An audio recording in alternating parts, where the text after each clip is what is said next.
اللہ تو زمین و آسمان میں نشانیاں پھیلا چکا.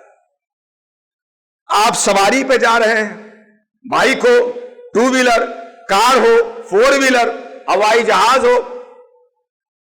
افلا ينظرون الى الابل كيف خلقت، دیکھتے نہیں اونٹ کیسے بنایا اللہ نے جو اس زمانے کی سواری تھی. اب آپ اپنے زمانے کی سواری پہ غور کرتے چلے جائیے. الى السماء كيف رفعت الى الارض كيف سطحت، سواری میں غور کیجئے. اور سواری اگر آسمان میں اڑنے والی ہے تو آسمان میں غور کیجئے، سواری اگر زمین پہ چلنے والی ہے تو زمین پہ غور کیجئے. اللہ نے ہر اعتبار سے بندے مومن کے سامنے معرفت کے دروازے کھول دیے ہیں.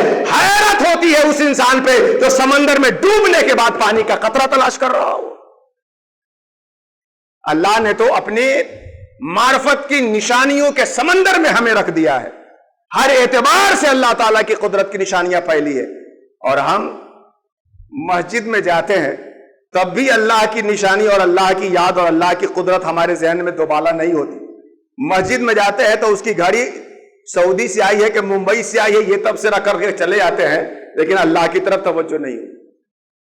اللہ تبارک و تعالیٰ سے دعا کیجیے اور کوشش کیجیے. یہ جو مجالس حضرت مولا کائنات امیر المومنین رضی اللہ تعالیٰ عنہ کے نام سے نسبت سے منعقد ہوتی ہے، وہ اسی لیے کہ ہمارے اوپر جو عرفان کے دروازے بند ہونے لگتے ہیں تو مشائخ کی خدمت میں ہم آئیں. ان کی ایک باتیں ہمارے لیے زندگی کے رخ موڑنے والی ہوتی ہے. اللہ تبارک و تعالیٰ ہمیں کہنے سے زیادہ، آپ کو سننے سے زیادہ، جس غفلت میں ہم لوگ سو رہے ہیں وہاں سے اٹھا کر کے ذکر اور یاد کی وادی میں آنے کی توفیق عطا فرمائے. پندہ داد محاصل شد فرا وما علینا یا اخی الا البلاغ. السلام علیکم ورحمۃ اللہ وبرکاتہ.